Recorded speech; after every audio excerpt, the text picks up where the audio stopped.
Assalamualaikum warahmatullahi wabarakatuh dan selamat sejahtera. Kami dari kumpulan 4 ingin membentangkan impak ideologi kepada sesebuah sistem. Definisi bagi ideologi anti-vaksin. Gerakan anti-vaksin ini bukan sahaja giat menyampaikan doktrin dan maklumat tidak tepat mengenai vaksin, malah ada yang menggunakan status halal sesuatu vaksin yang dikatakan mengandungi DNA babi untuk meyakinkan orang ramai. Terbaru, vaksin untuk pengendali makanan bagi mencegah jangkitan kuman kepialu, Salmonella typhi menerusi suntikan typhin atau pil Vivotif turut menjadi mangsa penyebaran maklumat di media sosial. Kononnya, ia mengandungi DNA babi. Anti-vaksin adalah tindakan yang menentang pentadbiran vaksin secara peribadi dan berkumpulan.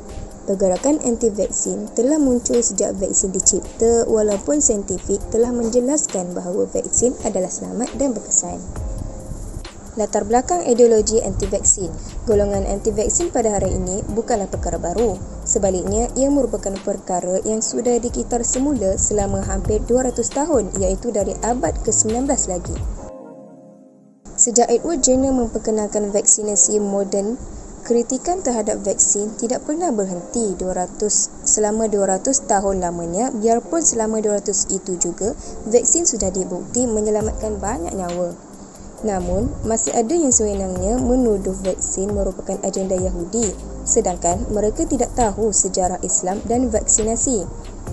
Hujah demi hujah juga dibawa oleh agamawan-agamawan negara yang menegaskan vaksinasi penting demi menjaga kemaslahatan umum.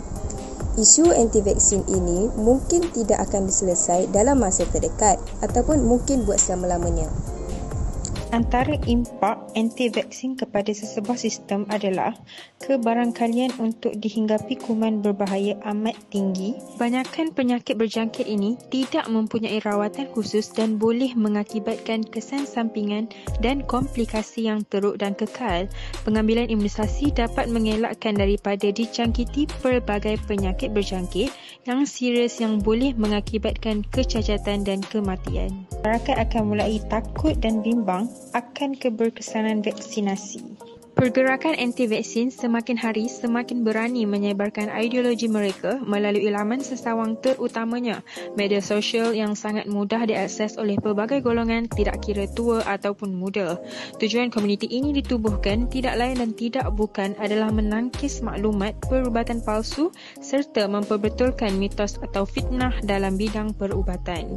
Impak anti-vaksin kepada sesebuah sistem yang seterusnya adalah dapat menambahkan risiko kewujudan semula penyakit yang sudah hilang dalam tubuh badan seorang kanak-kanak.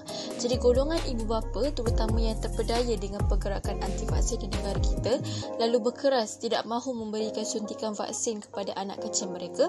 Kanak-kanak yang tidak mengambil vaksin akan membawa risiko bukan sahaja kepada diri sendiri, malahan kepada kanak-kanak lain yang belum divaksinasi ataupun yang tidak boleh divaksinasi. Objektif kajian. Kajian ini dilakukan untuk menjelaskan dengan lebih tepat tema impak ideologi anti-vaksin kepada sesebuah sistem. Melalui kajian ini, kami dapat diberi pendedahan untuk mengenali dan memahami isu ini. Metodologi. Populasi. Kajian telah dilakukan terhadap pengguna aplikasi WhatsApp. Seramai 40 responden telah mengambil bahagian dan responden berumur dari lingkungan 16 hingga 34 tahun. Kaedah kajian yang kami lakukan adalah melalui soal selidik. Soal selidik telah dilakukan menerusi Google Form. Bentuk soalan yang kami kemukakan dalam soal selidik ini adalah soalan tertutup. Jenis soalan ini mudah untuk dianalisis dan menyenangkan responden. Hasil kajian yang dilakukan melalui soal selidik kami telah mengambil satu soalan utama untuk menerangkan dengan lebih lanjut kajian ini, iaitu apakah punca utama wujudnya golongan anti-vaksin.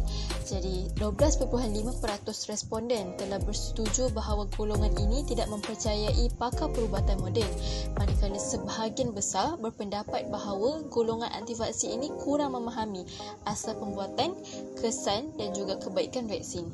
Manakala sebanyak 25% menganggap mereka meragui vaksin seperti memberi kesan sampingan yang serius sehingga boleh menyebabkan kematian.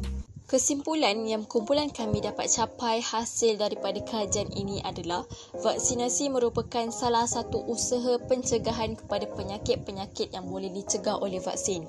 Pengambilan vaksin merupakan sesuatu yang sangat ditekankan, terutamanya kepada golongan kanak-kanak, memandangkan tahap imuniti badan mereka masih dalam proses pembinaan dan perlu diperkuatkan. Isu penolakan sejak akhir-akhir ini amat membimbangkan kerana secara tidak langsung perkara tersebut telah menyebabkan jumlah kes beberapa penyakit cegahan vaksin di Malaysia semakin meningkat.